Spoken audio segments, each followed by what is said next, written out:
Okay guys, Assalamualaikum dan kembali lagi ke YouTube channel Teku. Yup, dekat tangan aku ni adalah phone terbaru Honor 600 Pro dan design dia guys memang sangat-sangat familiar sebab dia lebih kurang sama macam iPhone 17 Pro. Even dia punya warna pun boleh kata hampir samalah warna oranye ni. Tapi kalau kita tengok dekat-dekat ada beza sikit pada kamera yang belah kanan tu dia memanjang sikit dan juga overall dia punya modul kamera dia jenis yang glassy macam tu lah. Tapi korang jangan salah faham, ini bukannya kopi ori AAA ke phone murah ke. Ini proper phone guys. Dia punya finishing dia aku boleh kata level flagship dah. Korang boleh tengok sendiri, memang nampak premium guys. Kali ni Honor number series ni dah gunakan metal frame jenis matte, so nampak clean, nampak mahal, dan juga bahagian belakang pun matte juga. Yang aku suka belakang ni langsung dia tak lekat ke sancap jari, so bila kita pegang-pegang tu dia masih lagi nampak bersih lah. Dan bila kita pusing ke bahagian depan, korang boleh tengok bezel screen dia. Wow, sangat-sangat nipis, 0.98mm je guys. Lebih nipis daripada iPhone 17 Pro dan lebih nipis daripada Galaxy S26 Ultra. So, copy design ke tak copy design ke, apa yang korang kena tahu pasal phone jenama Honor dari dulu sampai sekarang adalah dia sentiasa berikan boleh kata value yang sangat tinggi dengan harga yang korang bayar, sama juga macam telefon ni. So, dalam video kali ni aku nak kongsikan semua benda pasal dia punya kamera, features dan juga dia punya specs dia. Spoiler alert, aku boleh kata dia punya features dia lagi padu daripada iPhone 17 Pro, especially feature AI dia.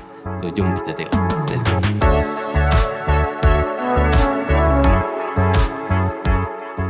So, pertama sekali pasal kamera utama dia. Honor 600 Pro ni dia gunakan kamera utama 200 megapixel dengan sensor yang cukup besar. Jadi hasil-hasil gambar dia memang cukup penuh lah dengan details. Bokeh original pun cantik and warna standard warna Honor yang lebih panci dan menarik perhatian tu. Dan kali ni dari segi gambar waktu malam ada upgrade sebabkan dia gunakan night engine yang baru, iaitu night engine yang sama yang ada pada Honor Magic 8 Pro di bawah turun letak pada telefon ni. So korang boleh tengok hasil-hasil gambar malam dia cukup cantik, kawalan cahaya yang cukup bagus, level flagship, exposure control yang sangat bagus dan warna pada waktu malam pun lebih cantik lah. Yang kedua, kamera telefoto pun ada upgrade 50 megapixel pada skop telefoto 3.5 kali ganda, so boleh zoom extra jauh, sejauh sekarang 120 kali ganda compare kepada 50 kali ganda pada Honor 400 Pro. Dan yang aku suka ciri AI super zoom, iaitu ciri AI yang mencantikkan gambar zoom jauh tu dah boleh deactivatekan serendah 7 kali ganda zoom, so hasil gambar zoom jauh lebih cantik, lebih crispy. Yang ketiga pasal stabilization. Telefon ni dia dapat rating CIPA stabilization yang paling tinggi di pasaran. Untuk kamera utama dia dapat grade 6.0, manakala periskop telefoto dia dapat grade 6.5. Maksudnya bila guna kamera telefon ni dia tak gegar, sharp dan senang guna, especially waktu zoom jauh. Satu tangan je dah boleh guna. Preview dia tak gegar, memang smooth lah zoom in zoom out dia. Dan of course bila dia sangat stabil, hasil gambar pun lebih jelas dan confirm tak blurry. Yang keempat adalah ciri AI image to video 2.0.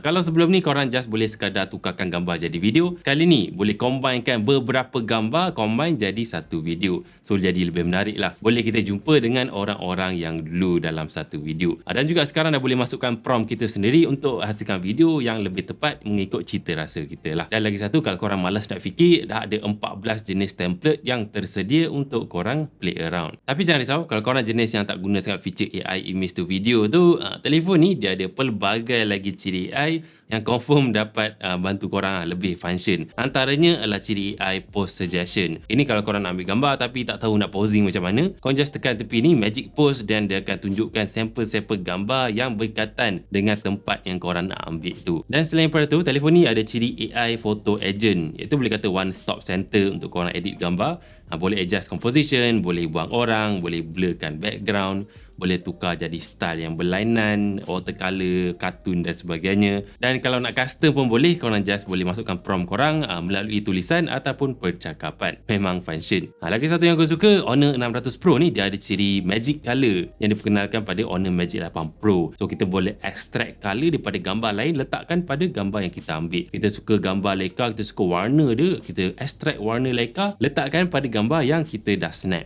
Hasil dia memang nice. Jadi guys, itu saja pasal kamera Honor 600 Pro ni. Banyak upgrade, especially dari segi dia punya feature AI dia lah. AI telefon ni memang jauh lagi padu daripada iPhone 17 Pro. Anyway, satu lagi aku nak sembang pasal telefon Ore ni, iaitu sekarang dia dah gunakan chipset flagship, iaitu Snapdragon 8 Elite. So korang mungkin tanya kenapa chipset flagship ni bukan segmen mid-range ke? Silap.